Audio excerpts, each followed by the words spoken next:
ये हाथ को ऐसे पकड़ो और इसको ऐसे खींच के ले जाओ, एक तरफ सिर के पीछे से, सिर के पीछे से, और इसको फिर उधर ले जाओ। ये पूरी टांग को आप पहले सीधा करो, सीधा यहां से ऐसे मोड़ो, इसको यहां ऐसे नीचे ग्रिप करो और धीरे से पेट के पास लाओ, फिर से सीधे ले जाओ और नीचे छोड़ो, नीचे रखो, नीचे रखो। ये पूरा ऐसे ही काम करना है। मेरे हੱਥ बहुत दर्द ਕਰਦੇ ਸੀ, ਇੱਥੇ ਬਾਂਹ 'ਚ ਵੀ ਦਰਦ ਸੀ, ਇਹ ਪਹਿਲੇ ਨਾਲ ਇੱਥੇ ਵੀ ਦਰਦ ਸੀ ਮੇਰੇ ਕਲਾਈ 'ਚ, ਇਹ ਘਟ ਗਿਆ। ਹਾਂ, ਤੇ ਹਿੱਪ ਵਾਲਾ ਦਰਦ ਮੈਂ ਮਹਿਸੂਸ ਕਰ ਸਕਦੀ ਹਾਂ ਨਾ ਵੀ ਘਟ ਗਿਆ। ਠੀਕ ਗੱਲ ਹੈ, ਤੇ ਮੈਂ ਦੱਸ ਨਹੀਂ ਸਕਦੀ, ਇਹਦੀ ਕੋਈ ਡੈਫੀਨੇਸ਼ਨ ਨਹੀਂ ਮੇਰੇ ਕੋਲ। ਠੀਕ ਗੱਲ ਹੈ।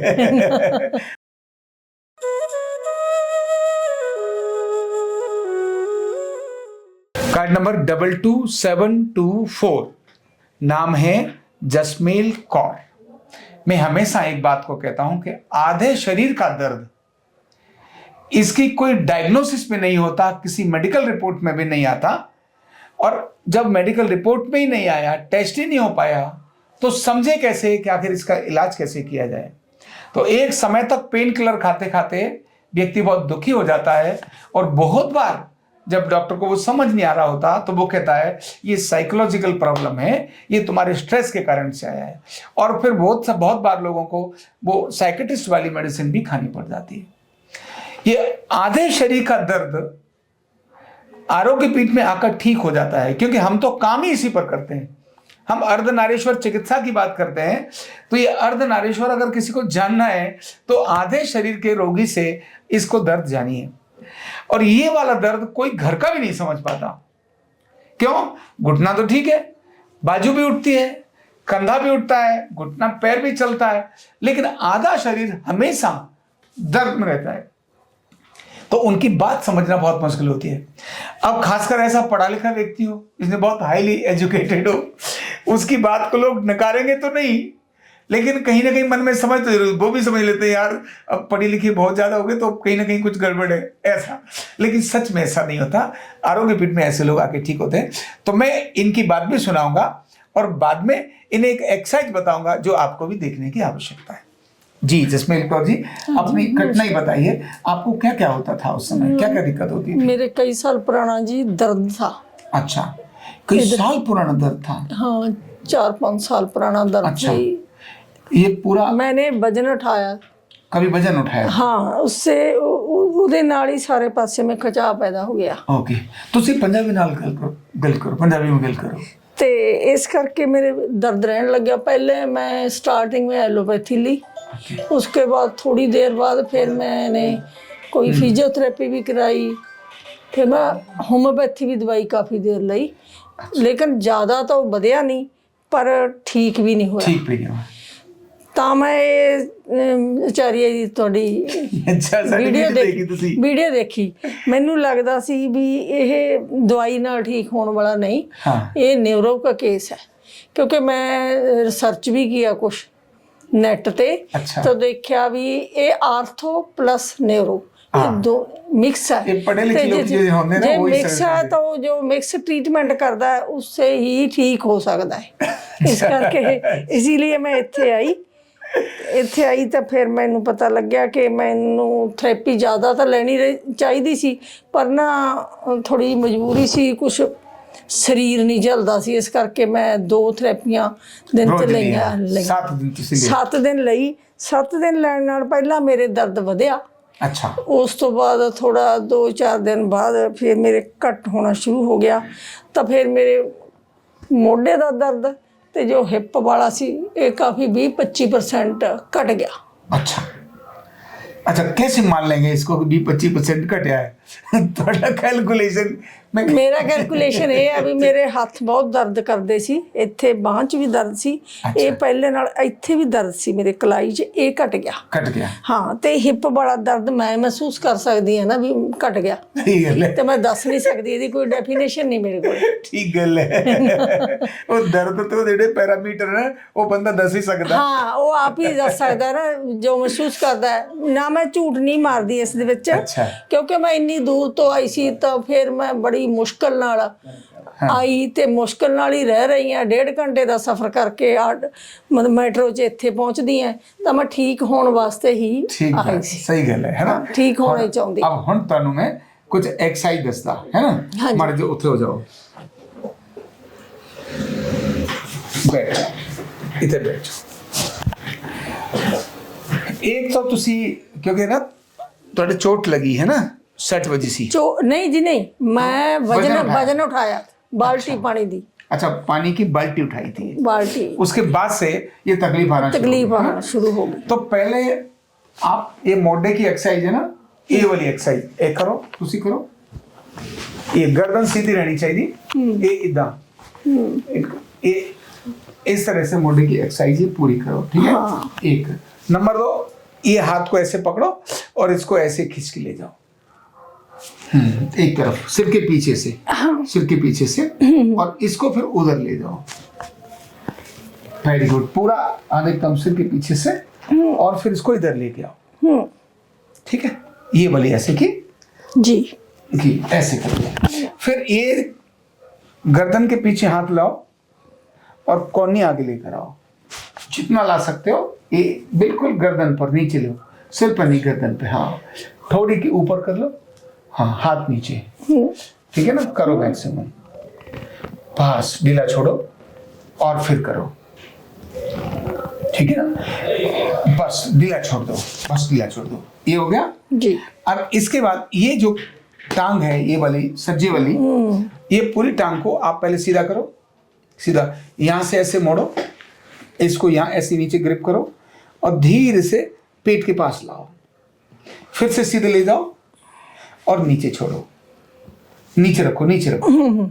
ये पूरा ऐसे ही काम करना है। पहले सीधे लेट कर करना है, बैठ के करो, कैसे भी कर लो, ओके, पर खड़े होकर नहीं कर, ठीक, खड़े होकर नहीं करना, खड़े होकर हो ही नहीं सकता। हाँ, लत सीधी करो, पहले सीधी करो, फिर उठाओ, मोड़ के यहाँ पकड़ो, फिर इसको अपने पास लेके जाओ, फिर सीधा कर दो, स्ट्रेट कर दो, हाथ छोड़ दो और नीचे रख दो। समझ आ गए जी। ऐसे फिर उठाओ, फिर मोड़ो, फिर आगे लो पेट के पास, फिर सीधा करो, फिर नीचे कर दो। ये 5 हिस्से करना, फिर 3 हिस्से करना, ओके, फिर 5 हिस्से करना, और फिर 3 हिस्से करना, और आखिर में 5 हिस्से करके रोक देना, ओके। 5 3 5 3 5, ओके, समझ आ गया। हाँ जी। ये भी ऐसे ही करना, पहले टांग सीधी, फिर मोड़ के पास लाओ, करो, फिर टांग सीधी, इसके बाद नीचे रख दो, ओके, एक हो गई है। हाँ जी, समझ आ गया। तो ये आपने एक्सरसाइज करनी है, इससे आपके कमर में जो लंबर में भी तकलीफ है और जो इधर की तकलीफ है इसमें भी आएगा। और फिर गर्दन की हल्की मालिश करो, इसके बाद गर्दन की अपने हाथ से ही मालिश करो, करो, हाँ, पूरी यहां तक मालिश करो। अब इधर से भी उधर कर लो, ठीक है ना। ये मालिश करनी है, इतना करती रहेंगी आप, तो मुझे लगता है ये जितना ठीक हुआ है उतना भी ठीक होगा और इससे भी ज्यादा ठीक हो जाएगा। लेकिन अभी 10 दिन और आके, 10 से 15 दिन का आके इसको और इलाज करा लेना, उसी से ये बात बनेगी, है ना। तो आधे शरीर के बारे में आप तो पढ़ी लिखी हो, क्या पढ़ाई करी आपने? एमफिल की है लिटरेचर में, है ना। और ये टीचर थी, पढ़ाती थी, ये लिखा हुआ हाउस वाइफ। मैंने कहा टीचर कब से हाउस वाइफ हो गई? ये मरते तब तक भी टीचर ही होती हैं। दाड़ा मारना, डांट लगाना, गलत नहीं सहना, ये तो हमेशा रहता है। टीचर को गलत हो रहा है वो पसंद ही नहीं आता। फौजी और टीचर ये जिंदगी भर नहीं सुधरते। ये मर्द इनको इतना ज्यादा ट्रेंड हो चुके होते हैं कि उससे हटके चलते ही नहीं। कहीं खराब होता नजर आएगा, फौजी एक बार बोल देगा ए नहीं चलेगा। कोई कितना भी बदमाश गुंडा हो, अगर फौजी है ना, चाहे फौजी कमजोरी क्यों ना, बुढ़ा ही फौजी क्यों ना हो गया हो, फिर भी वो टोक देगा, रोक देगा, बट इधर नहीं चाहिए, नहीं चाहिए। हाँ। टीचर भी ऐसा ही होता है। तो ये सारी जिंदगी सुधरती नहीं है। पहले ही सुधरे हुए है ना। तो क्या बोलोगे आप सबको आरोग्य पीठ के बारे में? आरोग्य पीठ के बारे में मैं यही कहूँगी ਵੀ ਜੋ ਵੀ ਦੁਖੀ ਹੈ ਦਵਾਈਆਂ ਦੇ ਚੱਕਰ 'ਚ ਨਾ ਪਾਓ, ਕਿਉਂਕਿ ਦਵਾਈਆਂ ਜਿਹੜੀਆਂ ਹੈਗੀਆਂ ਖਾਸ ਕਰਕੇ ਅੰਗਰੇਜ਼ੀ ਦਵਾਈਆਂ ਇਹ ਸਰੀਰ ਨੂੰ ਡੈਮੇਜ ਕਰਦੀਆਂ ਅੰਦਰੋਂ। ਹਰ ऑर्गन डैमेज ही होता है, तो रिजल्ट कुछ होता नहीं, तो एक बीमारी से अगे और बहुत सारिया बीमारियों के शिकार हो जाते हैं। इस करके नैचुरोपैथी में आए होगी आरोग्यपीठ से आके आपदा सही ट्रीटमेंट कराओ, बिना दवाई ते बिना कटाई हाँ जी। तो ये ਜਿਹੜਾ ਇਹਨਾਂ ਦਾ संदेश है वो तुसी मैं हमेशा एक बात कहता हूँ कि इनके इस संदेश को देखकर हम लोगों को भेजो। वो इसीलिए कहता हूँ क्योंकि ऐसे पता नहीं आपने कोई पुण्य का काम, कहते हैं ना लोग प्याऊ लगाते थे पहले पानी पीने के लिए लगाते थे, है ना, आजकल लगाना बंद कर नहीं। साढ़े पंजाब च हुण भी लगते अभी लगते हैं, क्यों लगाते हैं? क्या किसी घर में पानी नहीं है? हाँ नहीं, अच्छा काम बढ़ना चाहिए, अच्छी चीजें लोगों को पता चलनी चाहिए। ये पुण्य का काम है, इससे निरोग मिलता है, आरोग्य मिलता है। जो पानी पिला रहा होता है कितना अंदर खुश होता है, कितनी छबीला एकदम लगती है ना। तो जो खुशी मिलती है दूसरों को अच्छी बातों को देने से। घर में तो सबके पानी, किसके पानी नहीं है, पर फिर भी छबील लगा के किसी व्यक्ति के बारे में अच्छा सोचते हैं। तो यही मैं कहता हूँ, ये जो अच्छी चीजें ये फैलनी चाहिए। खराब चीज फैलेंगी तो सब तरफ खराब होगा, अच्छी चीजें फैलेंगी तो अच्छा होगा। और पता नहीं किसी की एक वीडियो आपको जो मिली थी ना, इसीलिए तो आप आई वहां, है ना। अगर किसी ने नहीं किसी को आगे भेजी होती तो आपके पास ही नहीं पहुंचती। मैनू तो ये लगता भी जिन्नियां भी मैनू लगता इत्थे 90% ਜਿਹੜੀਆਂ ਲੇਡੀਜ਼ ਆਉਂਦੀਆਂ ਉਹਨਾਂ ਚੋਂ 90% ਵੀਡੀਓ ਦੇਖ ਕੇ ਆਏ ਹੈ। हाँ 5% किसी ने दसता होना आगे। बिल्कुल ऐसे ही होता है। हाँ इससे ये पता चलता है कि ये सच जगह है। लेडीज ज्यादा देखती हैं वीडियो ने, ज्यादा देखती हैं। तवे ते रोटी मच जाए, वीडियो जरूर देखती है। आप कहीं भी जाओ सबसे ज्यादा लेडीज मिलती हैं, क्योंकि जो श्रद्धा है ना और भरोसा है, हाँ जी, पुरुष से ज्यादा लेडीज में है। सब जगह अगर देखेंगे, गुरुद्वारे में वैसे तो पुरुष भी जाते हैं पर लेडीज बहुत अधिक जाएंगी। नहीं ਉਹਨਾਂ ਦਾ ਬੋਲਣ ਦਾ ਤਰੀਕਾ ਇਸ ਤਰ੍ਹਾਂ ਹੁੰਦਾ ਕਿ ਕਨਵਿੰਸ ਕਰਾਉਣਾ ਹੁੰਦਾ ਉਹਨਾਂ ਨੂੰ। ਹਾਂ ਉਹ ਗਲਤ ਬਾਤ ਨੂੰ ਵੀ ਠੀਕ ਸਾਬਤ ਕਰ ਦਿੰਦੀਆਂ ਕਈ। ठीक बात है।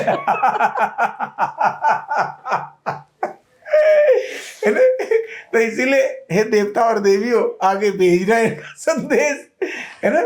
और ऐसी आधे शरीर की बीमारी में हमेशा एक बात कहता हूँ, हाँ हाँ, कि भाई सबको मेरे पास आने की जरूरत नहीं है। पहले खुद करो, घर में ठीक हो जाओ। तो पर ऑपरेशन में जाने से पहले एक बार जरूर आओ। क्यों? अगर ऑपरेशन करा लिया तो मैं किसी काम का नहीं हूं। मैं नहीं ठीक कर पाया तो ऑपरेशन करा लो, मैं मना ही नहीं करता ऑपरेशन मत कराओ भाई, पर पहले इधर आ जाओ। अगर नेचुरल ठीक हो गए तो बहुत ही बढ़िया हो जाएगा, है ना। तो ऐसे संदेश को अधिकतम लोगों को भेजना बहुत जरूरी है। Thank you so much. कंधा दर्द, गर्दन दर्द, कमर दर्द, गैस, एसिडिटी, माइग्रेन बहुत सारे रहते हैं। और अगर घुटनों की बीमारी आ गई तो एक एक कदम पहाड़ जैसे लगने लगता है और जिंदगी बोझ बन जाती है। बीमारी की कोई उम्र नहीं है। आरोग्यपीठ लाया है बिना दवा, बिना साइड इफेक्ट के इतनी भयंकर बीमारियों को रिवर्स करने का जबरदस्त तरीका, वेलनेस न्यूरोथेरेपी। तो देर किस बात की, अभी फोन उठाओ, कॉल करो और अपने रोगों से, अपनी बीमारियों से परमानेंट छुटकारा पाओ।